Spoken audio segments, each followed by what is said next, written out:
Audioversity. Audioversity, the voice of Reichman University. כל האוניברסיטה Audioversity. This is what is new about this anti-Semitism, because for the first time, anti-Semitism isn't directed at Jews as this pariah, subhuman, Christ killer race of strangers coming in to defile our pure nation, our pure Christendom, etc. This time it is directed as Jews as the kernel of what we are, as the most Western, white, and thus colonialist, imperialist, etc. people in the world.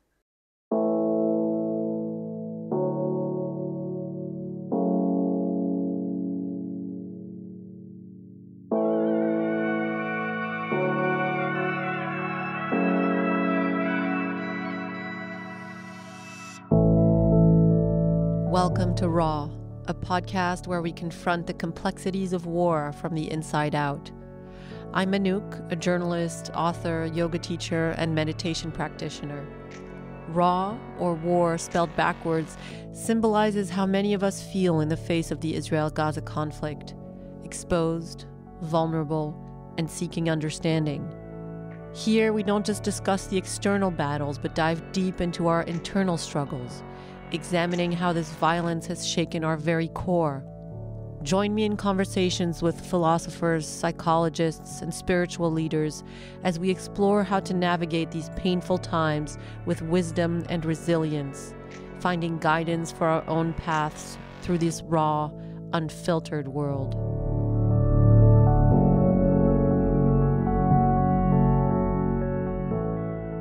Today on the show, I'm speaking with Tomer Persico, one of Israel's most brilliant intellectuals. We'll speak about what he defines as the new anti-Semitism, why it can be so confusing to identify it, and how he finds solace in religion and history to guide his path. His third book, Liberalism, Its Roots, Values, and Crises, will be published in July 2024. Tomer is an activist for freedom of religion in Israel and has written hundreds of articles on these subjects for popular media, including regular contributions to the Haaretz op-ed section. He lives in Jerusalem with his wife, Yael, and sons, Ivri and Shiloh.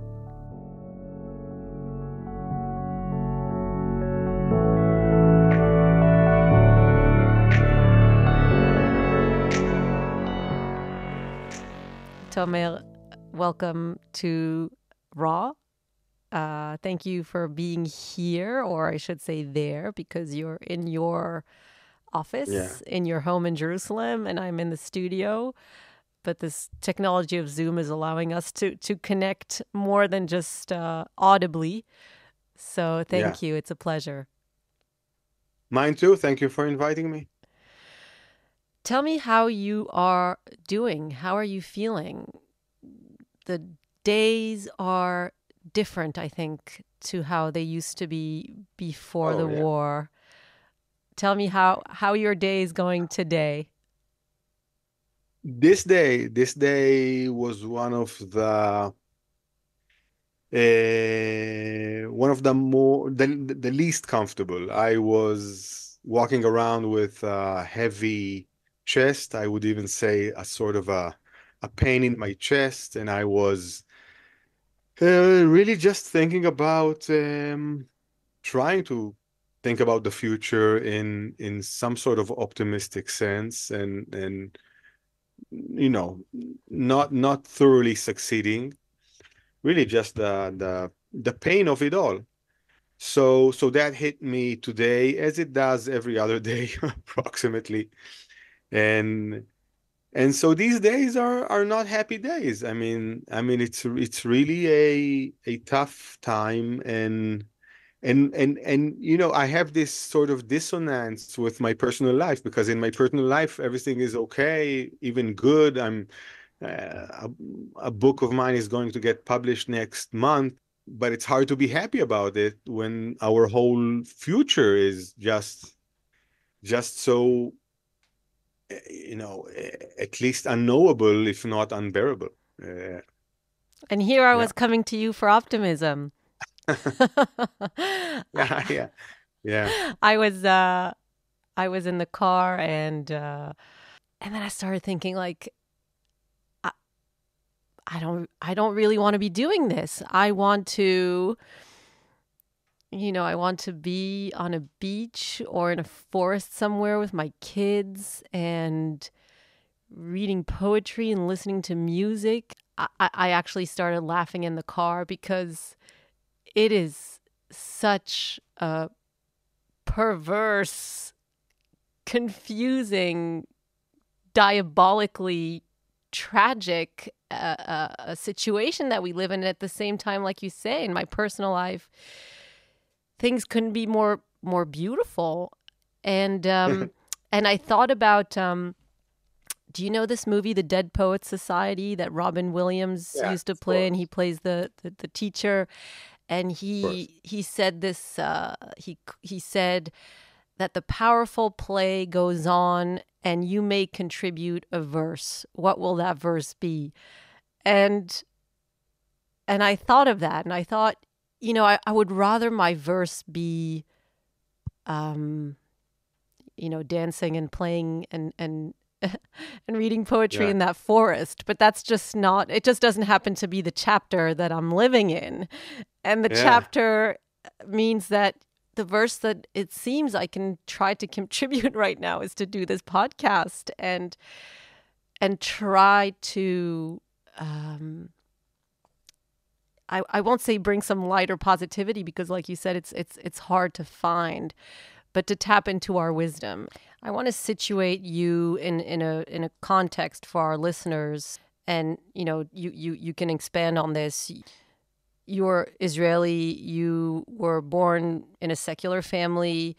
You have spent many decades on the Israeli left, fighting for the rights of our Palestinian neighbors. You are also, are you a rabbi? Are you an ordained rabbi? No, but I'm not a rabbi. I'm not Orthodox also, but I am traditional, I'm observant, and I'm a spiritual seeker, to use the cliche. So I assume that in being who you are, you have received a lot of critiques from many different sources, and it must feel even more powerful these days, because increasingly around the world, people that you might again have identified with as being of the same mindset in their liberal values and in their humanistic values are now accusing you of being or many of us of being white colonialist, Zionist, supremacist settlers. How do you make sense of all of that? I'm used to getting not only criticism, but harsh words about my traitorous nature, even death threats from the right. I mean, this is the age of social media. People can write anything, and they do. And so that's nothing new. And I mean, I've been active against the occupation since I was, I think, 16. So, I mean, 30-something years. And I've been in countless demonstrations and in activism across the border, and, bringing food and clothing to besieged Palestinian villages by the IDF in the Second Intifada, and escorting Palestinian shepherds to water sources, protecting them from settler violence, etc. So this is just part of my life for the last 30 years. Is so hurtful is for people who, some of them friends of mine, who are now, so blaming Israel for every war crime under the sun, including genocide, and of course blaming whoever does not, I don't know, rebel against this with arms as being complicit in it. I mean, I have a 20-something-year-old friendship with an Indian woman, a woman from India, which and she just cut off our friendship because she thinks that as a public intellectual, I don't stand up enough against what's happening now in Gaza. So that's the criticism. I don't write enough articles against the war, and that's it. That's our friendship. That's it. You wrote one of the most psychologically interesting and clear explanations that I have found recently on the rise in anti-Semitism, not merely criticism of Israel. So I'd like to read it here. I mean, you wrote many things. I'm going to read some sentences you wrote. As the progenitor of Christianity, Judaism is conceived as the West's most primitive kernel, the primal point of Ur-Westernness. Israel thus becomes a Western totem, portraying the malevolent spirits of the West's entire history.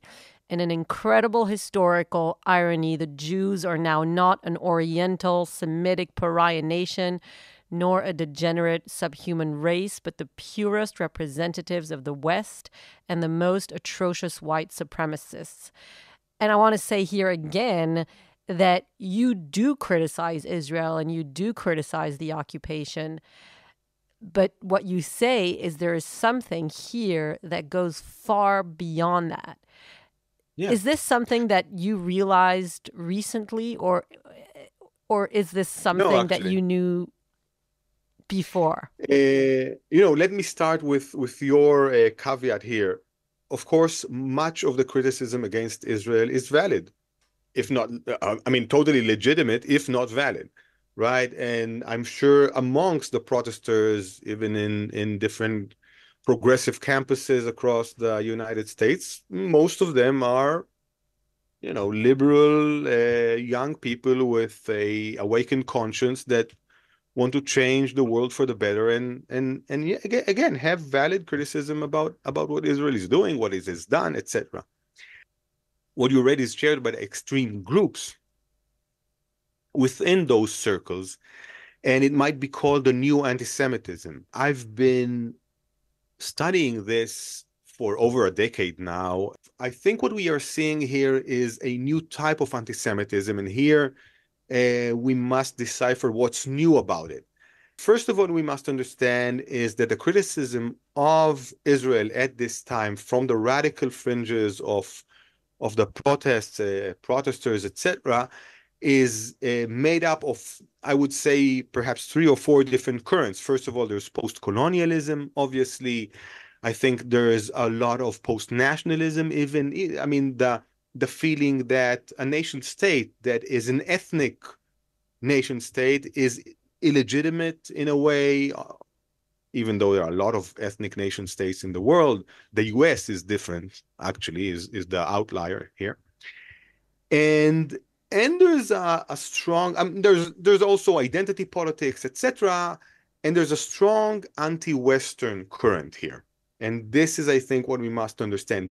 The West, for certain circles of the left, has become a symbol of all that is evil on earth. It is the most colonialist, the most imperialist, the most patriarchal, the most capitalist. And capitalism is, of course, the worst system in the world, etc. So the West is to blame for all the world's evils. And here, pointing at Israel, Israel now becomes, as you read, the Ur-Western entity, the most Western of all Westerndom, right? Because Jews are the progenitors of the West, because they are the progenitors of monotheism, of patriarchalism, even colonialism, because they conquered the land of Canaan, Israel, Palestine, 3,000 years ago.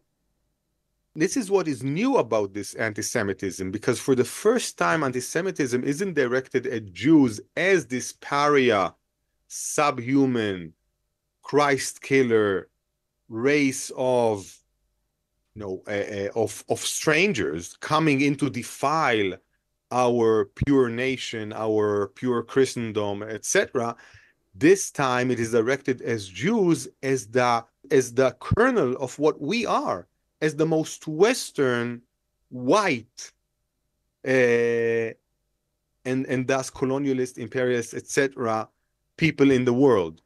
And so what is shared here with the old anti-Semitism is that, again, the Jews are the most evil, malevolent creatures in all of humanity, doing the most wicked things of all.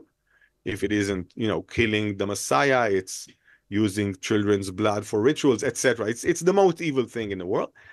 But they are they're not they're not strangers to us. They are our roots. They are our our forefathers. And we must now commit an act of patricide in order to cleanse ourselves, not only of the Jews, but of our Westernness, which is so troubling for us, right? This is our original sin, our Western identity. And so the Jew here, of course, is once again crucified for our sins, for all the world's sins, for the West and for the cleansing of the West from us. I was reading some of these quotes to my husband last night, and again, I'm sorry to talk about laughing, but he burst out laughing, and he said, Sephardi Jews must be so confused right now.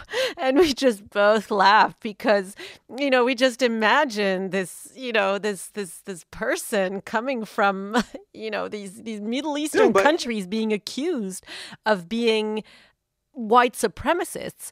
But then he said, but you know what? Our government isn't making it isn't making it any easier on us, because they actually are. And that's, again, where we have to have a caveat. Yeah. Our government, I mean, when you look at Bibi and Smotrich and Ben Gvir, they actually are Ashkenazi white colonialists. I mean, they want a greater Israel, right? They want to colonize. Yeah, but they're Jewish supremacists. I mean, we have to remember that even Ashkenazi Jews are only white as far and as long as Christians allow it, or Christians decree it. We are white just as long as the Christian world says it is so. And the minute it does not, we're not. I mean, just less than 100 years ago, we were a different race. Scientifically, of course, right? But, I mean, to your point, we are led today. I think Bibi is mostly an opportunist and a cynical politician, trying to evade his trial, etc. But Smotrich and Ben Gvir are fundamentalist religious Jews. They are unbelievably racist, for sure. They're anti-liberal, and indeed, I would say fundamentalist, and real chance that if they ever have power, whatever the worst slander today is said about Israel by the radical left will come true. Who are you most angry at? Really, Netanyahu. It's this, there's a lot of criticism about how it's very lazy to blame Netanyahu for everything that is happening here. But I think in many ways, this is his craftsmanship. This is his work. As far as a single person can influence history, he has coalesced this populist movement, and he has simply awakened the worst fears and the worst desires inside a big chunk of the Israeli public. Do you ever have thoughts of, like I said in the beginning, of just escaping, of living out your days, praying and meditating in some corner of the world where the news won't get at you? Do you have those fantasies, and why not go there?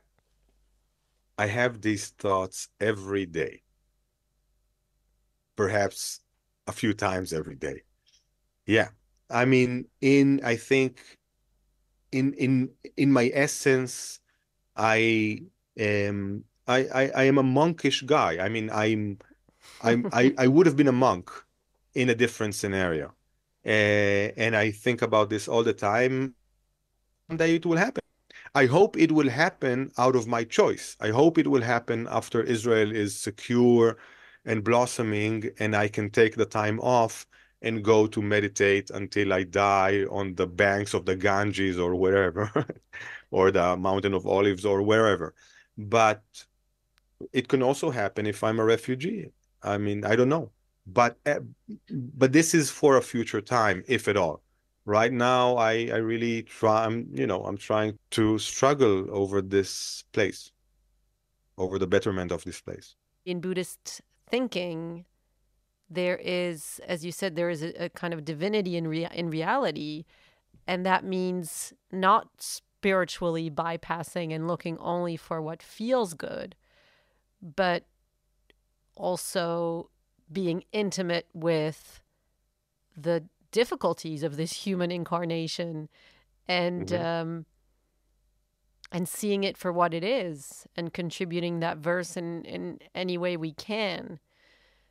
And yeah, I think many of us are thinking a lot about that idea of just escaping, but Yeah. I'm not sure we really would be able to escape beyond the physical escape, even, if that's possible. Yeah. Some people have passports, and some people wouldn't even, be able to land anywhere safely.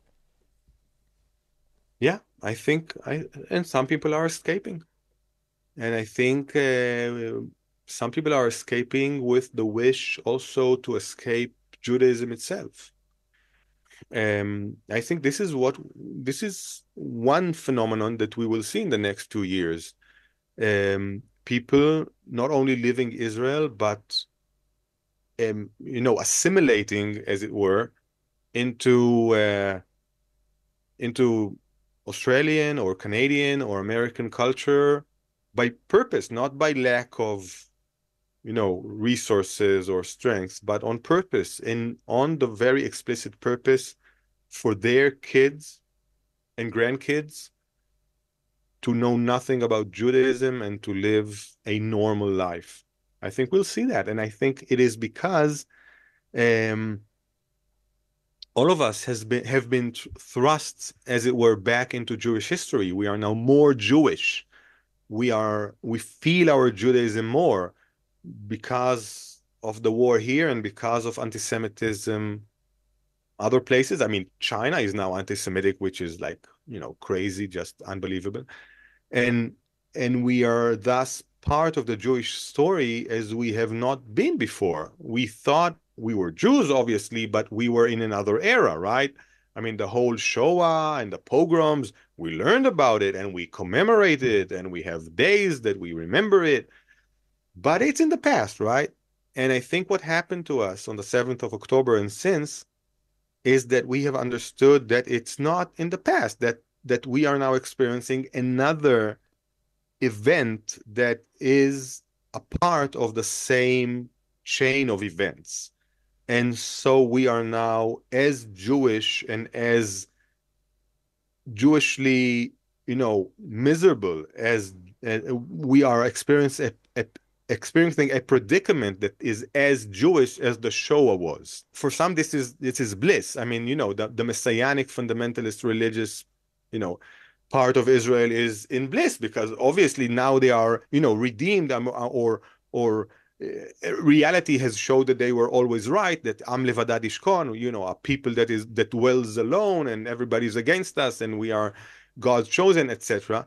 But some, and that's what I was talking before, are saying, okay, if this is the case, that's it for me. I'm out of this story. And that's what they'll do. Like you said, this can only lead to either a re-identification with Judaism, a deep kind of like setting our ground and standing our ground and saying, we are Jews and you will not define what we are. Or, like I said to my husband last night, because also, we have these conversations all the time.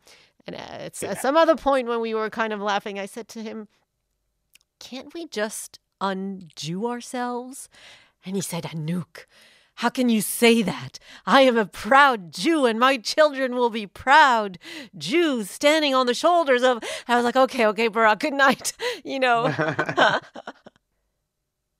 I want to read another sentence you wrote, again, comparing old anti-Semitism to new anti-Semitism, which also, the penny really dropped for me, where you say classic anti-Semitism sees the Jews as the emblematic other. You spoke about this just now. Judaism is Christianity's older sister, which in a classic case of sibling rivalry is to be rejected as too old, jealous, degenerate.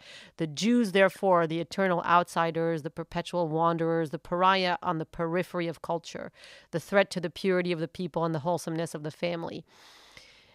And the new anti-Semitism sees Judaism not as the West's other, but as its origin, as the patriarchal, hierarchical, militant, colonialist, exclusivist source of all that's bad and must be rejected, this time in an act of Oedipal patricide. Jews are now the purest manifestation of Western colonialism, the ultimate oppressors. I mean, you could not make this up if you were Shakespeare. This is the ultimate psychological confusion that I think, even for so many of us Jews, is so complicated to understand. And of course, for the majority of the people who yell, genocide and from the river to the sea, they do not understand those forces happening within them, which are, if you analyze them, deeply anti-Semitic, but which to their consciousness is simply an act of anger, of rage at what they deem to be the ultimate evil. Yeah. Righteous anger, and moralizing against, the ultimate colonizers, etc.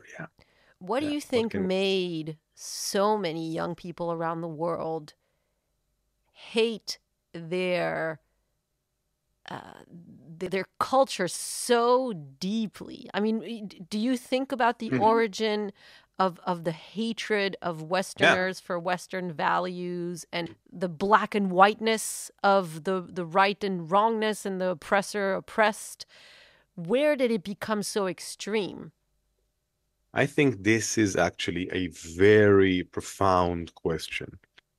Why does the West have a problem with itself?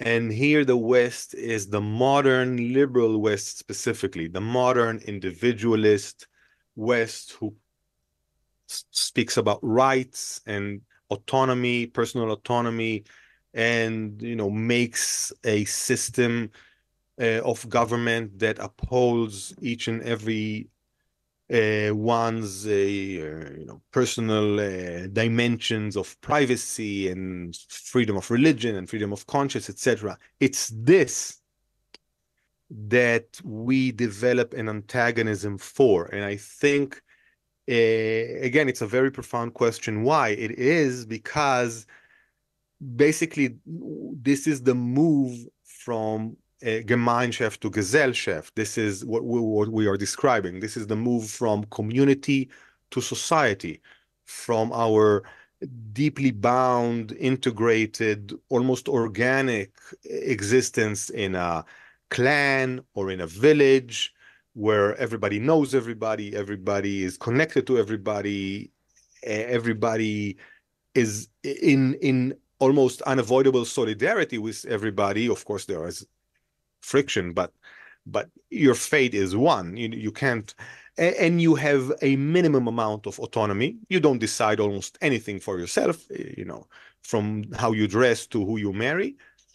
From that into a society of individuals who prize their autonomy, think of their autonomy as freedom, and have mutual relationships that are based on basically interest, commerce, right?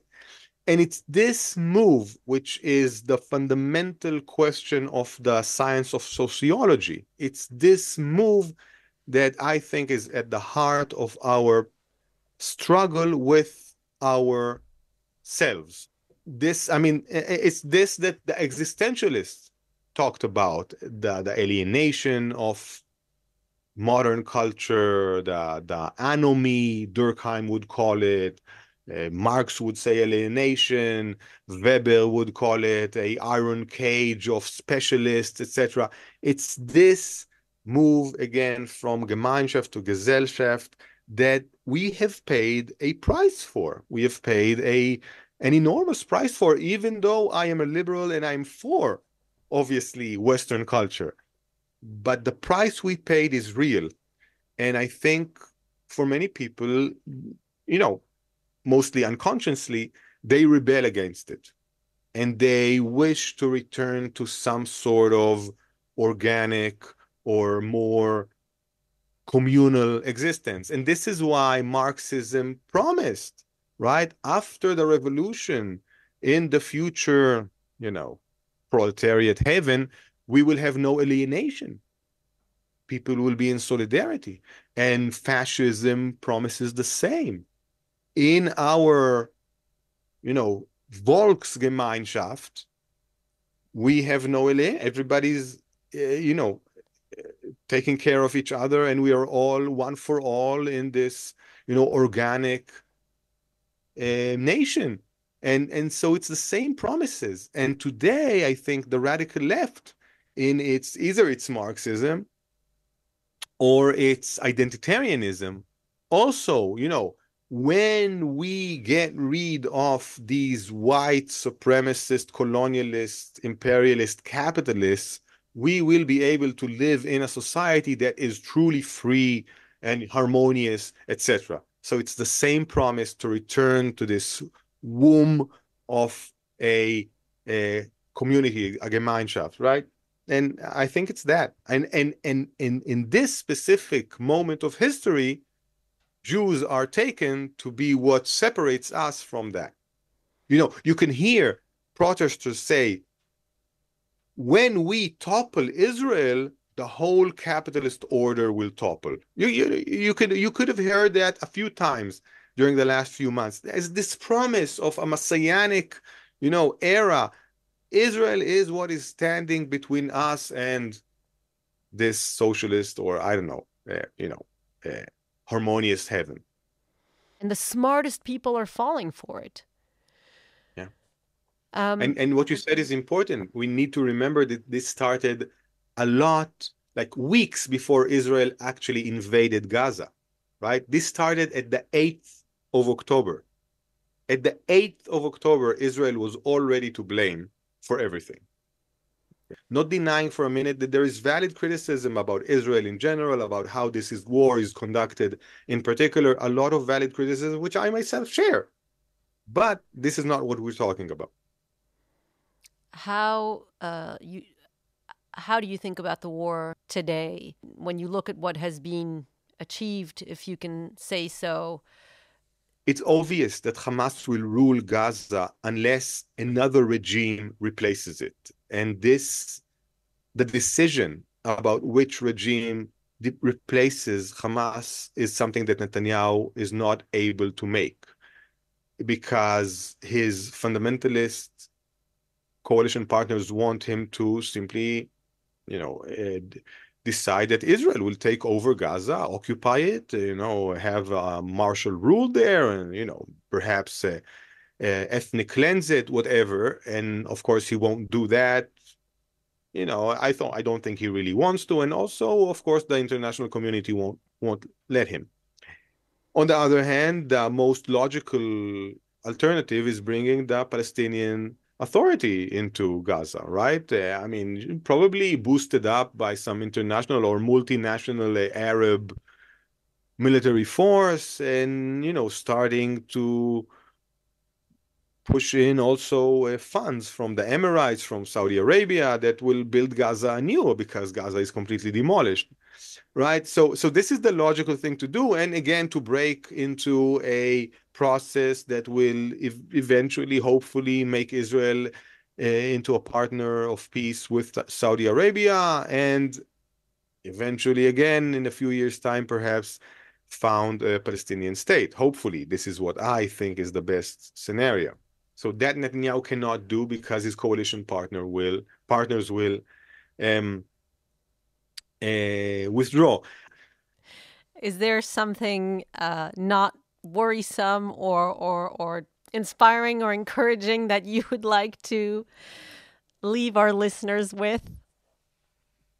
I will say that over the last year and a half, what has amazed me again and again is to understand how many unbelievably excellent, brilliant, motivated, inspiring people are there here in Israel. The whole struggle against the judicial overhaul that we had before October 7th, I think there is no precedent for this amount of people ratioed into the total population, of course, coming out into the streets week after week after week. I think it was 10 straight months, right? And demonstrating against their government and really stopping this judicial overhaul, which would have ended Israeli democracy. So,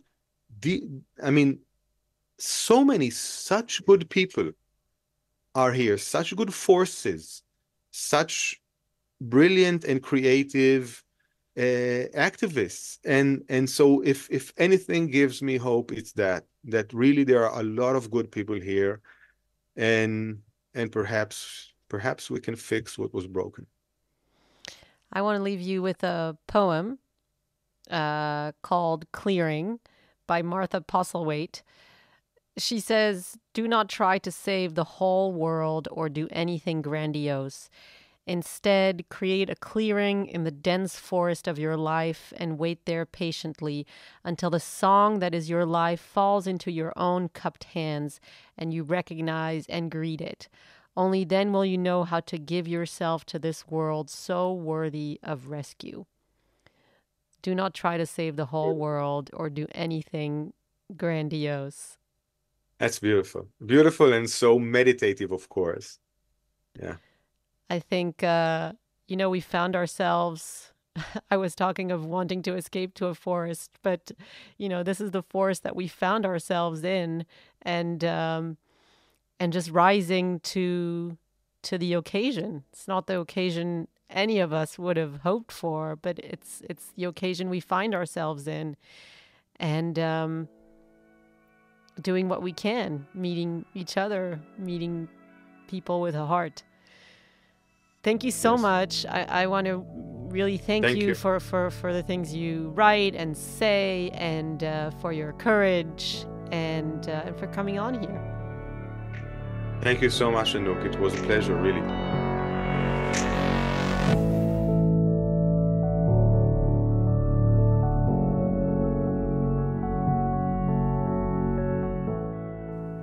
Thank you for listening. This has been Raw.